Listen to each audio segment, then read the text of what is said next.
Ma'am, tanong lang po namin, if nakarating na po kay Presidente yung desisyon ng MILF na isuspend or i-defer yung decommissioning ng thousands of combatants and weapons? Yes po, at medyo nakakalungkot po na balita yan dahil alam naman po natin na ang gobyerno po ay talaga naglalaan ng pondo para sa magandang kinabukasan ng mga nagnanais na bumalik, no? At magkaroon ng normal na buhay.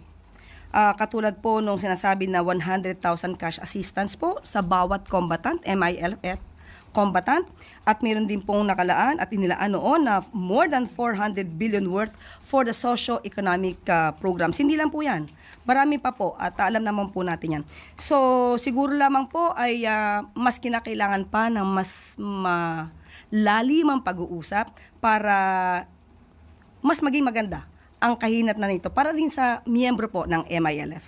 But ma'am, in a resolution signed by MILF Chair Ibrahim, sinabi po nila na not a single one na combatant has undergone transition to productive civilian life. So mukhang may problema po sa pag-integrate nila sa civilian life. Mas maganda po kung ibibigay din namin ang report patungkol po dyan para po maramdaman nila kung ano po ang ginawa ng gobyerno para sa kinabukasan ng mga dating MILF combatants. Ano po ma'am yung next course of action na lang po natin dito? Makikipag-usap po na mas masinsinan para po mas maging maganda ang resulta. Thank you, ma'am.